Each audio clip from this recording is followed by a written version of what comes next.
ದೇಗುಲ ಉತ್ಸವ ಸಮಿತಿಗೆ ಮುಸ್ಲಿಂ ನೇಮಕ ಆಗಿದೆ ಅನ್ನೋದರ ಡೀಟೇಲ್ಸ್ ಸದ್ಯ ಸಿಗ್ತಾ ಇದೆ. ಬ್ರಹ್ಮ ರಥೋತ್ಸವ ಸಮಿತಿ ಸದಸ್ಯರಾಗಿ ನೇಮಕ ಆಗಿರೋದು ಹೊಸಕೋಟೆಯ ಅವಿಮುಕ್ತೇಶ್ವರ ದೇವಾಲಯ. ಕಾಂಗ್ರೆಸ್ ಸರ್ಕಾರದ ವಿರುದ್ಧ ಬಿಜೆಪಿ ಈಗ ಆಕ್ರೋಶವನ್ನು ಹೊರಹಾಕ್ತಾ ಇದೆ. ಆಯ್ಕೆ ಪಟ್ಟಿಯ ಆ ಹೆಸರುಗಳನ್ನು ಉಲ್ಲೇಖ ಮಾಡಿ ಬಿಜೆಪಿ ಟ್ವೀಟ್ ಮಾಡೋ ಮೂಲಕ ಸರ್ಕಾರದ ವಿರುದ್ಧ ಮುಗಿಬೀಳುವ ಪ್ರಯತ್ನ. ಸಹಜವಾಗಿ ಆರಂಭದಲ್ಲೇ ಒಂದಷ್ಟು ವಿರೋಧಗಳಿತ್ತು. ಈ ರೀತಿ ದೇಗುಲ ಸಮಿತಿಗಳಿಗೆ ಯಾವುದಾದ್ರೂ ಸಮುದಾಯದವ್ರನ್ನ ಕರ್ಕೊಂಡು ಬಂದು ಸದಸ್ಯರನ್ನ ಮಾಡಬಹುದು ಅಂತ ಸರ್ಕಾರ ಅನುಮತಿ ಕೊಟ್ಟಿದ್ದೇ ಬಿಜೆಪಿ ನಾಯಕರ ಆಕ್ರೋಶಕ್ಕೆ ಕಾರಣ ಆಗಿತ್ತು. ಬಟ್ ಈಗ ಆಲ್ರೆಡಿ ಅದನ್ನ ಇಂಪ್ಲಿಮೆಂಟ್ ಮಾಡಿಬಿಟ್ಟಿದೆ ಸರ್ಕಾರ. ಮುಸ್ಲಿಮರನ್ನ ಕರ್ಕೊಂಡು ಬಂದು ಸದಸ್ಯರನ್ನಾಗಿ ಮಾಡಿರೋದು ಬಿಜೆಪಿ ಕೆಂಗಣ್ಣಿಗೆ ಗುರಿಯಾಗಿರೋದು. ಇದೇ ವಿಚಾರವನ್ನ ಈಗ ಟ್ವೀಟ್ ಮಾಡಿ ಬಿಜೆಪಿ ಆಕ್ರೋಶವನ್ನ ಹೊರಹಾಕ್ತಾ ಇದೆ. ಆ ಮೂಲಕ ತುಷ್ಟೀಕರಣದ ರಾಜಕಾರಣ ಮಾಡೋದಕ್ಕೆ ಕಾಂಗ್ರೆಸ್ ಸರ್ಕಾರ ಮುಂದಾಗ್ತಾ ಇದೆ ಅನ್ನೋದು, ಯಾವುದೇ ಸಮುದಾಯದ ಓಲೈಕೆ ಮಾಡ್ಕೊಳ್ಳೋದಕ್ಕೆ ಮುಂದಾಗ್ತಾ ಇದೆ ಅನ್ನುವಂತಹ ವಿಚಾರ ಪ್ರಸ್ತಾಪ ಆಗ್ತಾ ಇದೆ. ಈ ಬಗ್ಗೆ ಮತ್ತಷ್ಟು ಡೀಟೇಲ್ಸ್ ಅನ್ನ ಕೊಡ್ತಾ ಹೋಗ್ತಾರೆ ನಮ್ಮ ಪ್ರತಿನಿಧಿ ಮಂಜುನಾಥ್ ದಿನ್ನೂರ್. ದೂರವಾಣಿ ಸಂಪರ್ಕದಲ್ಲಿ ಇದ್ದಾರೆ. ಮಂಜುನಾಥ್, ಸರ್ಕಾರ ಈ ಹಿಂದೆ ಹೇಳ್ತಾ ಇತ್ತು ಯಾವುದಾದ್ರೂ ಸಮುದಾಯದವ್ರನ್ನ ಕರ್ಕೊಂಡು ಬಂದು ಸಮಿತಿಯ ಸದಸ್ಯರನ್ನಾಗಿ ಮಾಡ್ತೀವಿ ಅಂತ. ಆಲ್ರೆಡಿ ಇಂಪ್ಲಿಮೆಂಟ್ ಆಗ್ಬಿಟ್ಟಿದೆ. ಏನ್ ಮಾಹಿತಿ ಕೊಡ್ತೀರಿ? ದೊಡ್ಡ ಮಟ್ಟದ ಆಕ್ರೋಶ ಬಿಜೆಪಿ ಪಾಳ್ಯದಿಂದ. ಖಂಡಿತ ಶ್ರುತಿ, ಏನಂತಂದ್ರೆ ಈಗ ಬೆಂಗಳೂರು ಗ್ರಾಮಾಂತರ ಜಿಲ್ಲೆ ಹೊಸಕೋಟೆಯ ಪ್ರತಿ ವರ್ಷ ಕೂಡ ಒಂದು ಅವಿಮುಕ್ತೇಶ್ವರ ದೇವಸ್ಥಾನದ ಬ್ರಹ್ಮರಥೋತ್ಸವ ಪ್ರತಿ ವರ್ಷವೂ ಕೂಡ ನಡೆಯುತ್ತೆ. ಈ ಒಂದು ಬ್ರಹ್ಮರಥೋತ್ಸವಕ್ಕೆ ವಿಶೇಷವಾಗಿ 12 ಜನರ ಸಮಿತಿಯ ತಂಡವನ್ನ ಪ್ರತಿ ಬಾರಿಯೂ ಕೂಡ ಒಂದು ತಹಶೀಲ್ದಾರ್ ನೇತೃತ್ವದ ತಂಡ ಒಂದು ನೇಮಕ ಮಾಡಿ ಆದೇಶವನ್ನ ಓಡಿಸುತ್ತೆ. ಆದ್ರೆ ಈ ಬಾರಿ ಏನು ಈ ಒಂದು ಹಿಂದೂಗಳ ಪವಿತ್ರವಾಗಿ ಆಚರಣೆ ಮಾಡ್ತಕ್ಕಂಥ ಅವಿಮುಕ್ತೇಶ್ವರ ಬ್ರಹ್ಮರಥೋತ್ಸವ ಹಾಗೇನೆ ಕರಗ ಮಹೋತ್ಸವ ಏನಿದೆ, ಇದನ್ನ ನಿರ್ವಹಣೆ ಮಾಡ್ತಕ್ಕಂಥ ಒಂದು ಸಮಿತಿ ಏನಿದೆ, ನಡಿ ಈಗ ಶುರು ಮಾಡೋಣ.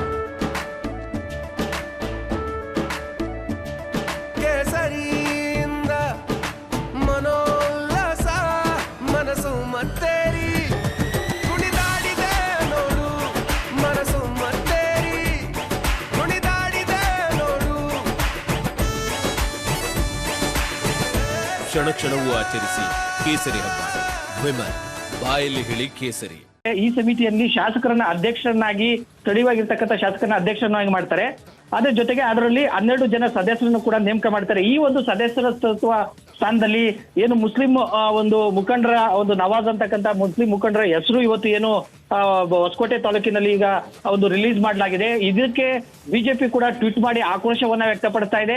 ರಾಜ್ಯದಲ್ಲಿ ಸಿದ್ದರಾಮಯ್ಯ ಸರ್ಕಾರ ಮುಸ್ಲಿಂ ಅವರನ್ನ ಏನು ಹಿಂದೂಗಳ ಒಂದು ಓಲೈಕೆ ಅಂದ್ರೆ ಹಿಂದೂ ದೇವಸ್ಥಾನಗಳಿಗೂ ಕೂಡ ಈಗ ಮುಸ್ಲಿಂ ಅವರನ್ನ ತೆಗೆದುಕೊಂಡು ಬಂದು ಬಿಟ್ಟು ಇದು ಒಂದ್ ರೀತಿಯಲ್ಲಿ ಸನಾತನ ಧರ್ಮಕ್ಕೆ ಒಂದ್ ರೀತಿಯಲ್ಲಿ ಕಳಂಕ ತರ್ತಕ್ಕಂಥ ಒಂದು ರೀತಿಯಲ್ಲಿ ಸರ್ಕಾರ ನಡ್ಕೊಳ್ತಾ ಇದೆ ಅಂತೇಳಿ ಈಗ ಬಿಜೆಪಿ ಟ್ವೀಟ್ ಮಾಡಿ ಆಕ್ರೋಶವನ್ನ ವ್ಯಕ್ತಪಡಿಸ್ತಾ ಇದೆ. ಜೊತೆಗೆ ಹೊಸಕೋಟೆಯಲ್ಲಿ ಇರ್ತಕ್ಕಂಥ ಬಿಜೆಪಿಯ ಒಂದು ಕಾರ್ಯಕರ್ತರು ಇರ್ಬೋದು, ಜೊತೆಗೆ ಬಿಜೆಪಿ ಮುಖಂಡರು ಇರ್ಬೋದು, ಈ ರೀತಿಯಾಗಿ ಯಾವ ವರ್ಷವೂ ಕೂಡ ಏನು ಅವಿಮುಕ್ತೇಶ್ವರ ದೇವಸ್ಥಾನದ ಬ್ರಹ್ಮರಥೋತ್ಸವದ ಸಮಿತಿಯಲ್ಲಿ ಮುಸ್ಲಿಮರನ್ನ ಯಾವುದೇ ರೀತಿಯಲ್ಲಿ ಇದು ಮಾಡ್ಕೊಂಡಿಲ್ಲ.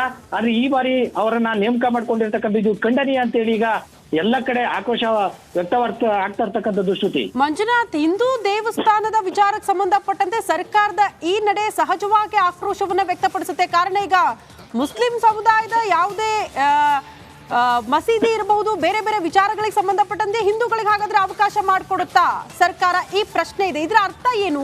ಸರ್ಕಾರದ ಉದ್ದೇಶ ಏನು? ಯಾಕೆ ವಿವಾದಗಳನ್ನ ಮೈ ಮೇಲೆ ಎಳೆದುಕೊಳ್ಳುತ್ತೆ ಸರ್ಕಾರ ಅಂತ? ಶ್ರುತಿ, ಏನಂತಂದ್ರೆ ಈಗ ಈ ಒಂದು ವಿಚಾರಕ್ಕೆ ಸಂಬಂಧಪಟ್ಟಂತೆ ಯಾವುದೇ ಒಂದು ದೊಡ್ಡ ರಂಜಾನ್ ಆಗಿರುವ ಹಬ್ಬಗಳು ಮುಸ್ಲಿಂ ಇದರಲ್ಲಿ ನಡೀತಕ್ಕಂಥ ಸಂದರ್ಭದಲ್ಲಿ ಯಾವುದೇ ಹಿಂದೂ ಮುಖಂಡರ ಒಂದು ಹೆಸರು ಕೂಡ ಅಲ್ಲಿ ಇರೋದಿಲ್ಲ. ಆದ್ರೆ ಇವತ್ತಿನ ದಿವಸ ಹಿಂದೂಗಳು ಆಚರಣೆ ಮಾಡ್ತಾ ಇರ್ತಕ್ಕಂಥ ದೊಡ್ಡ ಹಬ್ಬಗಳಿಗೆ ಈ ರೀತಿಯಾಗಿ ತೆಗೆದುಕೊಂಡು ಸಿದ್ದರಾಮಯ್ಯ ಅವರು ಎಲ್ಲ ಒಂದ್ ಕಡೆ ಮುಸ್ಲಿಂ ಅವರನ್ನ ವಾಪಸ್ ಬರ್ತೀನಿ ಈ ಬಗ್ಗೆ ಮಾತನಾಡೋದಕ್ಕೆ ಹಿಂದೂ ಜನಜಾಗೃತಿಯ ಮೋಹನ್ ಗೌಡ ಅವರು ದೂರವಾಣಿ ಸಂಪರ್ಕಕ್ಕೆ ಸಿಕ್ಕಿದ್ದಾರೆ. ಮೋಹನ್ ಸರ್, ನಮಸ್ತೆ. ಸರ್ಕಾರ ಹೇಳಿದಂತೆ ಆಲ್ರೆಡಿ ಈಗ ಹಿಂದೂ ದೇವಸ್ಥಾನದ ವಿಚಾರಕ್ಕೆ ಸಂಬಂಧಪಟ್ಟಂತೆ ಆ ಸಮಿತಿ ಸದಸ್ಯರಲ್ಲಿ ಮುಸ್ಲಿಮರಿಗೆ ಅವಕಾಶ ಸಿಕ್ಕಾಗಿದೆ, ಒಬ್ಬರನ್ನ ಸದಸ್ಯರನ್ನಾಗಿ ನೇಮಕ ಮಾಡಿದೆ. ಫಸ್ಟ್ ರಿಯಾಕ್ಷನ್ ಈ ಬೆಳವಣಿಗೆ ಕುರಿತು, ಸರ್ಕಾರದ ನಡೆಯ ಕುರಿತು. ನಮಸ್ಕಾರ. ನಮಸ್ತೆ ಸರ್, ಹೇಳಿ.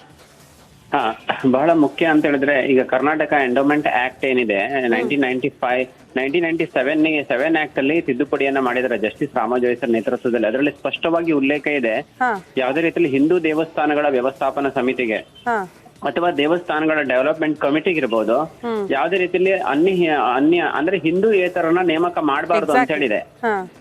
ಈಗ ಕರ್ನಾಟಕ ಸರ್ಕಾರ ಈ ರೀತಿಯಾಗಿ ಹೊಸಕೋಟೆ ದೇವಸ್ಥಾನಕ್ಕೆ ಈ ರೀತಿ ಮಾಡಿರುವಂತದ್ದು ಕರ್ನಾಟಕ ಎಂಡೋಮೆಂಟ್ ಆಕ್ಟಿನ ಒಂದು ಉಲ್ಲಂಘನೆ ಇದೆ. ಇದು ಒಂದ್ ರೀತಿಯಲ್ಲಿ ಕಾನೂನು ಬಾಹಿರ ಇದೆ, ಒಂದ್ ರೀತಿಯಲ್ಲಿ ಮುಸ್ಲಿಂ ಅಪೀಸ್ಮೆಂಟ್ ಅನ್ನ ಮಾಡುವ ದೃಷ್ಟಿಯಿಂದ ಇದು ಮಾಡ್ತಾ ಇದೆ. ಈ ಹಿಂದೆ ಕರ್ನಾಟಕ ಸರ್ಕಾರ ದೇವಸ್ಥಾನಗಳ ಜಾತ್ರೆಗಳಲ್ಲಿ ಸಹ ಅನ್ಯಮತೀಯರಿಗೆ ಅವಕಾಶ ಕೊಡಬಾರ್ದಂತಲ್ಲ ಅವಕಾಶ ಇದ್ರೂ ಸಹ ಸರ್ಕಾರ ವ್ಯವಸ್ಥೆಯನ್ನ ಮಾಡಿತ್ತು. ಒಂದ್ ರೀತಿಯಲ್ಲಿ ಈಗ ಒಂದ್ ಕಡೆ ದೇವಸ್ಥಾನದ ಅಭಿವೃದ್ಧಿಗೆ ಹಣ ಇಲ್ಲ ಅಂತ ಹೇಳ್ತಿದೆ, ಮತ್ತೊಂದ್ ಕಡೆಯಲ್ಲಿ ಏನ್ ಮಾಡ್ತಾ ಇದೆ, ದೇವಸ್ಥಾನಕ್ಕೆ ವ್ಯವಸ್ಥಾಪನೆಗೆ ಅನ್ಯಮತೀಯರ ನೇಮಕ ಮಾಡ್ತಾ ಇದೆ. ಅದೇ ರೀತಿಯಲ್ಲಿ ಈಗ ಈ ಹಿಂದೆ ದೇವಸ್ಥಾನಗಳ ವಿಷಯದಲ್ಲಿ ಸರ್ಕಾರ ಬಹಳಷ್ಟು ರೀತಿಯಲ್ಲಿ ಇಂಟರ್ಫಿಯರ್ ಮಾಡ್ತಾ ಇದೆ. ಹಾಗಾಗಿ ಇದು ನಾವು ತೀವ್ರವಾಗಿ ಖಂಡನೆಯನ್ನ ಮಾಡ್ತೇವೆ. ಮತ್ತೆ ರಾಜ್ಯ ಸರ್ಕಾರ ಏನ್ ಅಪಾಯಿಂಟ್ಮೆಂಟ್ ಅನ್ನ ಮಾಡಿದೆ ಒಬ್ಬ ನವಾಬ್ ಅಂತ ಹೇಳಿ ಅವನನ್ನ ತೆಗಿಬೇಕು. ಇಲ್ಲಿ ಹೋದ್ರೆ ನಾವು ರಾಜ್ಯವ್ಯಾಪಿ ಹೋರಾಟವನ್ನ ಮಾಡ್ಲಿಕ್ಕಿದ್ದೇವೆ. ಇದೊಂದ್ ರೀತಿಯಲ್ಲಿ ಸರ್ಕಾರ ದೇವಸ್ಥಾನಗಳನ್ನ ವಶಪಡಿಸ್ಕೊಂಡ ನಂತರ ಹೇಗೆ ದೇವಸ್ಥಾನಗಳನ್ನ ಒಂದು ATM ರೀತಿಯಲ್ಲಿ ಉಪಯೋಗ ಮಾಡ್ತಾ ಇದೆ, ಮತ್ತೆ ದೇವಸ್ಥಾನಗಳ ಮೂಲಕ ದೇವಸ್ಥಾನದ ಹಣವನ್ನ ಅನ್ಯಮತೀಯರಿಗೆ ವಿನಿಯೋಗ ಮಾಡೋ ದೃಷ್ಟಿಯಿಂದ ಹೇಗೆ ದೇವಸ್ಥಾನವನ್ನ ಮಿಸ್ಯೂಸ್ ಮಾಡ್ತಾ ಇದೆ, ಇದು ಒಂದು ಜ್ವಲಂತ ಉದಾಹರಣೆ ಇದೆ. ಇದು ಅತ್ಯಂತ ದುರ್ದೈವ ಇದೆ. ಇವತ್ತು ವಕ್ಫ್ ಬೋರ್ಡಿನ ಕಮಿಟಿಯ ಸಂದರ್ಭದಲ್ಲಿ ಹಿಂದೂಗಳನ್ನ ನೇಮಕ ಮಾಡ್ಲಿಕ್ಕೆ ಸಾಧ್ಯ ಆಗುದಿಲ್ಲ. ಕೇವಲ ಹಿಂದೂ ದೇವಸ್ಥಾನ ಸಂದರ್ಭದಲ್ಲಿ ಮಾತ್ರ ಅನ್ಯಮತೀಯರನ್ನ, ಮುಸ್ಲಿಮರನ್ನ, ಕ್ರೈಸ್ತರನ್ನ, ಹಿಂದೂಗಳು ಅಲ್ಲದೆ ಇದ್ದವರು ಕಾನೂನು ಬಾಹಿರವಾಗಿ ಸರ್ಕಾರ ನೇಮಕ ಮಾಡುತ್ತೆ. ಇವತ್ತು ಸಿದ್ದರಾಮಯ್ಯ ಅವರು ಮುಖ್ಯಮಂತ್ರಿಗಳು ಏನ್ ಮಾಡ್ತಾರೆ ಅಂತ ಹೇಳಿದ್ರೆ ಕ್ಷಣ ಕ್ಷಣಕ್ಕೆ ಸಂವಿಧಾನ ಅಂತ ಹೇಳಿ ಮಾತಾಡ್ತಾರೆ. ಇವತ್ತು ದೇವಸ್ಥಾನಗಳ ವಿಷಯದಲ್ಲಿ ಸಂವಿಧಾನವನ್ನ, ಕಾನೂನನ್ನ ಗಾಳಿಗೆ ತೋರಿ ಇವತ್ತು ಮುಸ್ಲಿಂ ಅಪೀಸ್ಮೆಂಟ್ ಮಾಡ್ತಾ ಇರುವಂತದ್ದು. ಇವರು ಸಂವಿಧಾನದ ಬಗ್ಗೆ ಮಾತಾಡ್ಲಿಕ್ಕೆ ಯಾವುದೇ ನೈತಿಕ ಅಧಿಕಾರ ಇಲ್ಲ ಅಂತೇಳಿ ನಾನು ಹೇಳ್ತೇನೆ. ಅಲ್ಲ ಮೋಹನ್ ಗೌಡ ಸರ್, ಈಗ ಪ್ರಶ್ನೆ ಇದ್ದಿದ್ದು ಇರೋ ವ್ಯವಸ್ಥೆಯನ್ನ ಯಾಕೆ ಅದಲು ಬದಲು ಮಾಡೋಕ್ ಹೋಗುತ್ತೆ ಅಂತ, ಇಲ್ಲದ ಬದಲಾವಣೆಗಳು ಯಾಕೆ ಬೇಕು ಅಂತ. ಈಗ ನೀವೇ ಹೇಳ್ದಂಗೆ ಹಿಂದೂ ದೇವಸ್ಥಾನಗಳ ಸಮಿತಿಗಳಿಗೆ ಈಗ ಬೇರೆ ಸಮುದಾಯದವ್ರನ್ನ ಕರ್ಕೊಂಡು ಬರ್ತಾರೆ. ವಕ್ಫ್ ಬೋರ್ಡ್ಗೆ ಹಾಗಾದ್ರೆ ಸರ್ಕಾರ ಈ ರೀತಿ ಮಾಡಕ್ಕಾಗತ್ತಾ ಅಂದ್ರೆ ಇಲ್ಲ ಅನ್ನುವಂತ ಉತ್ತರ ಸಿಗುತ್ತೆ. ಯಾಕೆ ವ್ಯವಸ್ಥೆಯನ್ನ ಇವರು ಬದಲಾವಣೆ ಮಾಡಕ್ ಹೋಗ್ತಾರೆ, ಇದ್ರ ಉದ್ದೇಶ ಏನು ಅಂತ? ಮೇಡಮ್, ಇದ್ರಲ್ಲಿ ಮುಖ್ಯವಾಗಿ ಏನಂತಾರೆ, ಸಿದ್ದರಾಮಯ್ಯ ಅವರು ಈ ಹಿಂದೆ ಹೇಳಿದ್ರು. ಮೋಹನ್ ಸರ್ ವಾಪಸ್ ಬರ್ತೀನಿ. ಅವಿಮುಕ್ತೇಶ್ವರ ದೇವಸ್ಥಾನ ಹೊಸಕೋಟೆ ಪ್ರತಿ ವರ್ಷ ಬ್ರಹ್ಮರಥೋತ್ಸವ ಮಾಡ್ತಾರೆ. ಹೌದು. ಆ ಸಂದರ್ಭದಲ್ಲಿ ಹಿಂದೆ 4 ವರ್ಷ ಬಿಜೆಪಿ ಸರ್ಕಾರ ಇದ್ದಾಗ ಇದೇ ಬಿಜೆಪಿ ಸರ್ಕಾರದಲ್ಲಿ 4 ವರ್ಷ ಮೈನಾರಿಟಿ ಕಮ್ಯುನಿಟಿ ಅವ್ರನ್ನ ಒಬ್ಬೊಬ್ಬರನ್ನ ಹಾಕಿದ್ರು. 4 ವರ್ಷ ಹಾಕಿದ್ರು ನೋಡಿ. 6/5/20ರಲ್ಲಿ ಇಮ್ತಿಯಾಜ್ ಪಾಷಾ ಅನ್ನೋರಿಗೆ ಹಾಕಿದ್ರು 2021ರಲ್ಲಿ. ಅದಕ್ ಮುಂಚೆ ಶೌಕತ್ ಅನ್ನೋರಿಗೆ ಹಾಕಿದ್ರು. ಪ್ರತಿ ವರ್ಷ ಬಿಜೆಪಿ ಸರ್ಕಾರ ಇದ್ದಾಗ್ಲೂ ಹಾಕಿದ್ದಾರೆ. ನಿಮ್ಗೆ ಇದನ್ನ ಕಳಿಸ್ತೀನಿ, ಡಾಕ್ಯುಮೆಂಟ್ ಕಳಿಸ್ತೀನಿ. ಅಲ್ಲಿ ಏನಾಗುತ್ತೆ, ತಹಸೀಲ್ದಾರು ಮತ್ತೆ MLA ಯಾರು ಲೆಟರ್ ಕೊಡ್ತಾರೆ ಅವರು ಈ ಬ್ರಹ್ಮರಥೋತ್ಸವ ಎಲ್ಲ ಬಹಳ ವರ್ಷದಿಂದ 20-30 ವರ್ಷದಿಂದ ಅವ್ರನ್ನ ಹಾಕೊಂಡು ಅವರು ಬರ್ತಾ ಇದ್ದಾರೆ ಅಷ್ಟೇ. ನಾವು ಹೊಸದಾಗಿ ಮಾಡಿದ್ದಲ್ಲಮ್ಮ ಇದು. ಬಿಜೆಪಿ ಅವ್ರು ಮಾಡ್ಕೊಂಡು ಬಂದಿದ್ರೆ ಹಿಂದಿನಂತೆ ನಾವು ಕೂಡ ನಡೆದುಕೊಳ್ತಾ ಇದೀವಿ ಅಂತೀರಿ. ಬಿಜೆಪಿ ಸರ್ಕಾರದಲ್ಲಿ 4 ವರ್ಷ ಮೈನಾರಿಟಿಗೆ ಹಾಕಿ 4 ವರ್ಷ ಹಾಕಿದ್ರು. ನಿಮ್ಗೆ ಡಾಕ್ಯುಮೆಂಟ್ ನಾನು ಈಗ ಕಳಿಸ್ತೀನಿ, ನಿಮ್ಮ ಆಫೀಸ್ಗೆ ಕಳಿಸ್ತೀನಿ. ಇದು ಲೋಕಲ್ ಸರ್. ಈಗ ಓಕೆ ಫೈನ್, ಬಟ್ ಈಗ ಇದ್ರಲ್ಲಿ ಬದಲಾವಣೆ ಮಾಡಕ್ ಆಗಲ್ವಾ? ಈಗ ಹಿಂದೂ ಸಂಘಟನೆಯವರ ಒತ್ತಡ ಏನಿತ್ತು ಅಂದ್ರೆ ವಕ್ಫ್ ಬೋರ್ಡಿಗೆ ಹಾಗಾದ್ರೆ ಬೇರೆ ಸಮುದಾಯದವ್ರಿಗೆ ಅವಕಾಶ ಕೊಡ್ತೀರಾ? ಇಲ್ಲ. ಸೊ ನಮ್ಮಲ್ಲಿ ಯಾಕೆ ಈ ರೀತಿಯ ಬದಲಾವಣೆಗಳು, ಯಾಕೆ ಕರ್ಕೊಂಡು ಬರ್ತೀರಿ ಬೇರೆ ಸಮುದಾಯದವರನ್ನ ಅಂತ ಪ್ರಶ್ನೆ ಮಾಡ್ತಾರೆ. ಒಂದ್ ನಿಮಿಷ, ನಾವು ಯಾವ ಹಿಂದೂ ದೇವಸ್ಥಾನದಲ್ಲೂ ಮುಸ್ಲಿಮ್ಸ್ ಹಾಕೋದಿಲ್ಲ. ಎರಡು ಕಡೆ. ಒಂದು ಇದರಲ್ಲಿ ಚಿಕ್ಕಮಗಳೂರು ಇದೆಯಲ್ಲಮ್ಮ, ಯಾವ್ದಲ್ಲಿ ಬಾಬಾ ಬುಡನ್ಗಿರಿ ದತ್ತಪೀಠದಲ್ಲಿ 2 ಒಂದರಲ್ಲೇ ಇರೋದ್ರಿಂದ ಹಿಂದೂ ಮುಸ್ಲಿಂ ಅಲ್ಲೊಂದ್ ಕಡೆ, ಇನ್ನೊಂದು ನವಾಜ್ ಶರೀಫ್ ಆಮೇಲೆ ದರ್ಗಾ ಇನ್ನೊಂದು ಬರುತ್ತೆ. ಇಡೀ ರಾಜ್ಯದಲ್ಲಿ ಎರಡು ಈ ಕಡೆ ಮಾತ್ರ ಆ ರೀತಿ ಹಾಕ್ತಿವಿ. ಇದು ಲೋಕಲ್, ಇದು ಬ್ರಹ್ಮರಥೋತ್ಸವಕ್ಕೆ ಲೋಕಲ್ ಅವರು ಕಮಿಟಿ ಮಾಡ್ಕೊಳ್ತಾರೆ. ಆಮೇಲೆ ನಾನು ಬಿಜೆಪಿ ಅವರಿಗೆ ಒಂದು ಪ್ರಶ್ನೆ ಕೇಳ್ತೀನಿ. ಆಮೇಲೆ ಇವತ್ತು ಯಾರು ನಿಮ್ಮನ್ನ ಪ್ರಶ್ನೆ ಕೇಳ್ತಾ ಇದಾರೆ ಅವ್ರು ಕೇಳ್ತೀನಿ. 4 ವರ್ಷ ಬಿಜೆಪಿ ಆಡಳಿತದಲ್ಲಿ ನೀವು ಮೈನಾರಿಟೀಸ್ ನ ಒಬ್ಬರನ್ನ ಹಾಕೊಂಡಿದ್ರಲ್ಲ, ಯಾಕೆ ಈ ಪ್ರಶ್ನೆ ಮಾಡ್ಲಿಲ್ಲ? ಇವತ್ತು ಕಾಂಗ್ರೆಸ್ ಸರ್ಕಾರ ಇದೆ ಅಂತ ಕೇಳ್ತೀರಾ? ನೀವು ಮಾನ ಮರ್ಯಾದೆ ಇಲ್ವಾ ಇವರಿಗೆ? ಬಿಜೆಪಿ ಸರ್ಕಾರ ಇದ್ದ ಕೇಳ್ಬೋದಿತ್ತಲ್ಲಮ್ಮ. ಇವರು 4 ವರ್ಷ ಹಾಕಿದ್ರು ಬಿಜೆಪಿ ಸರ್ಕಾರದಲ್ಲಿ, ಯಾಕೆ ಇವತ್ತು ಕೇಳ್ತಾರೆ? ಅವತ್ತು ಯಾಕೆ ಕೇಳಿಲ್ಲ ಇವರು? ನಾಚಿಕೆ ಆಗಲ್ವಾ ಇವ್ರಿಗೆ?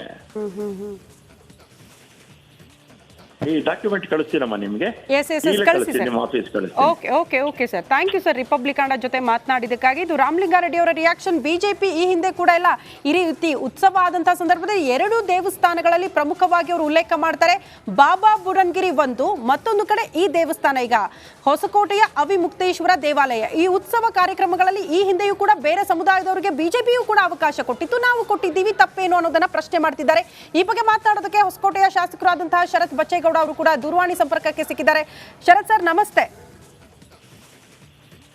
ಸರ್, ನನ್ನ ಧ್ವನಿ ಕೇಳಿಸ್ತಾ ಇದೆಯಾ ತಮಗೆ? ಶರತ್ ಸರ್ ನನ್ನ ಧ್ವನಿ ಕೇಳಿಸ್ತಿದೆಯಾ? ಓಕೆ, ಸಂಪರ್ಕ ಸಾಧ್ಯ ಆಗ್ತಾ ಇಲ್ಲ. ಮತ್ತೊಮ್ಮೆ ಅವ್ರನ್ನ ಸಂಪರ್ಕಿಸುವ ಪ್ರಯತ್ನ ಕೂಡ ಆಗುತ್ತೆ. ಹಿಂದೂ ದೇವಸ್ಥಾನಕ್ಕೆ ಅನ್ಯ ಕೋಮಿನವರ ನೇಮಕ ವಿಚಾರಕ್ಕೆ ಸಂಬಂಧಪಟ್ಟಂತೆ ಈಗ ತಾನೇ ಮುಜರಾಯಿ ಇಲಾಖೆಯ ಸಚಿವರು ರಾಮಲಿಂಗಾರೆಡ್ಡಿ ಅವರೇ ರಿಪಬ್ಲಿಕ್ ಕನ್ನಡ ಜೊತೆ ಬಹಳ ಸ್ಪಷ್ಟವಾಗಿ ಹೇಳ್ತಾ ಇರೋದು, 4 ವರ್ಷ ಅವರೇ ಸದಸ್ಯರಾಗಿದ್ರು. ಬಿಜೆಪಿಯು ಕೂಡ ಈ ಹಿಂದೆ ನೇಮಕ ಮಾಡ್ತಾ ಬಂದಿದೆ. ನಾವೇನು ಹೊಸದಾಗಿ ನಿಯಮಗಳನ್ನ ತಂದಿದ್ದಲ್ಲ, ಹೊಸದಾಗಿ ಬೇರೆ ಸಮುದಾಯದವರಿಗೆ ಅವಕಾಶ ಮಾಡಿಕೊಟ್ಟಿದ್ದೀವಿ ಅಂತ ಅಲ್ಲ. ನನ್ನ ಹತ್ರ ದಾಖಲೆಗಳಿದೆ. ಬಿಜೆಪಿ ಅವರು ಕೂಡ ಇದನ್ನೇ ಮಾಡ್ತಾ ಇದ್ರು, ನಾವು ಮಾಡಿದ್ದೀವಿ, ಯಾಕೆ ಇದನ್ನ ಪ್ರಶ್ನೆ ಮಾಡ್ತಿದ್ದಾರೆ ಅನ್ನೋದನ್ನ ರಾಮಲಿಂಗಾರೆಡ್ಡಿ ಅವರು ಪ್ರಶ್ನೆ ಮಾಡಿದ್ದಾರೆ. ಬ್ರಹ್ಮ ರಥೋತ್ಸವ ಸಮಿತಿ ಸದಸ್ಯರ ಬಗ್ಗೆ ಅಲ್ಲಿ ಉಲ್ಲೇಖ ಆಗಿದೆ.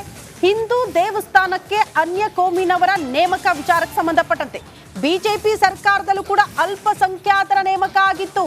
4 ವರ್ಷ ಅವರೇ ಸದಸ್ಯರಾಗಿದ್ರು. ಈಗ ನಾವು ಹೊಸದಾಗಿ ನಿಯಮ ತಂದಿದ್ದಲ್ಲ ಅಥವಾ ಬೇರೆಯವರಿಗೆ ಅವಕಾಶ ಮಾಡಿಕೊಟ್ಟಿದ್ದೀವಿ ಅಂತ ಅಲ್ಲ.